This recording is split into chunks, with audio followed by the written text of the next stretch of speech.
আবার খবর প্রকাশিত হয়েছে যে নেতানিয়াহু হয় তার মৃত্যু হয়েছে অথবা গুরুতর আহত হয়েছে। তাসনিম নিউজ একটা খবর প্রকাশ করেছে, কারণ গত 3 থেকে 4 দিন তার কোনো ভিডিও বার্তা নেই, বিবৃতি নেই। এখন তার নামে যা প্রকাশিত হচ্ছে সব লিখিত বক্তব্য, এবং যেখানে আগে দিনে কমপক্ষে একবার আর অন্তত 3বার তিনি জনসমক্ষে ভিডিও বার্তা দিতেন, সেই ভিডিও বার্তা এখন প্রকাশিত হচ্ছে না। কয়েকদিন আগে নেতানিয়াহুর সরকারি বাসভবন লক্ষ্য করে ক্ষেপণাস্ত্র নিক্ষেপ করা হয়। সেই ক্ষেপণাস্ত্রের আঘাতে তিনি প্রথমে আহত হয়েছেন, তারপরে তার মৃত্যু হয়েছে। কিন্তু এই আহত বা মৃত্যু হওয়ার ঘটনা চেপে রেখেছে ইসরায়েল। এমন একটা খবর তাসনিম নিউজ এজেন্সির হিব্রু ওয়েবসাইটের এক প্রতিবেদনে বলা হচ্ছে, হিব্রু ভাষার বিভিন্ন সূত্রে ইসরায়েলের প্রধানমন্ত্রী বেনিয়ামিন নেতানিয়াহুর সম্ভাব্য মৃত্যু বা আহত হওয়ার বিষয়ে জল্পনা বাড়ছে।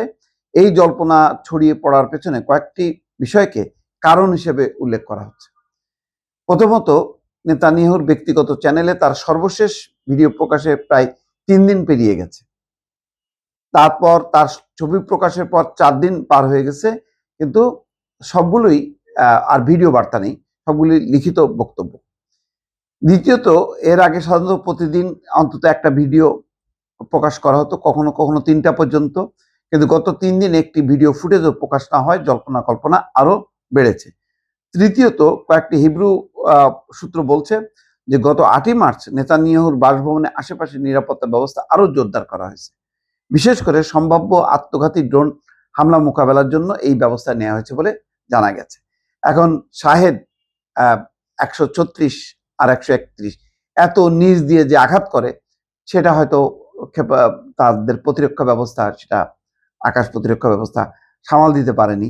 এখন কি হয়েছে, ইসরায়েলের দেখবেন যে অনেক ক্ষয়ক্ষতি হচ্ছে, কিন্তু তারা কিন্তু সেগুলো প্রকাশ করছে না। এখানে বলা হচ্ছে যে যুক্তরাষ্ট্রের প্রেসিডেন্ট ডোনাল্ড ট্রাম্পের জামাতা জ্যারেড কুশনার এবং ট্রাম্পের বিশেষ প্রতিনিধি স্টিভ উইটকফের ইসরায়েল সফর আজ হওয়ার কথা ছিল, কিন্তু সেই সফর বাতিল করা হয়েছে। এটি এই পরিস্থিতির সঙ্গে সম্পর্কিত হতে পারে। অর্থাৎ কেন বাতিল করা হলো? তাহলে কি নেতানিয়াহু আহত, গুরুতর আহত, নাকি তার মৃত্যু ঘটেছে? পঞ্চমত, ফ্রান্সের প্রেসিডেন্ট ম্যাক্রো নেতানিয়াহুর মধ্যে ফোনালাপের বিষয়ে এলিসি প্রাসাদ যে সংবাদ প্রকাশ করেছে, এখানে ওই কথোপকথনের নির্দিষ্ট তারিখ উল্লেখ করা হয়নি, শুধু কথোপকথনের লিখিত বিবরণ প্রকাশ করা হয়েছে। তবে নেতানিয়াহুর মৃত্যু বা গুরুতর আহত হওয়ার এসব জল্পনা এখনো আনুষ্ঠানিকভাবে নিশ্চিত বা অস্বীকার করা হয়নি। এই হচ্ছে পরিস্থিতি। যুদ্ধের মধ্যে অনেকে অনেক কিছু চেপে রাখে, অনেক কিছু প্রকাশ করে। নেতানিয়াহুর ভাগ্যে কি ঘটেছে এখনো বিষয়টা পরিষ্কার না।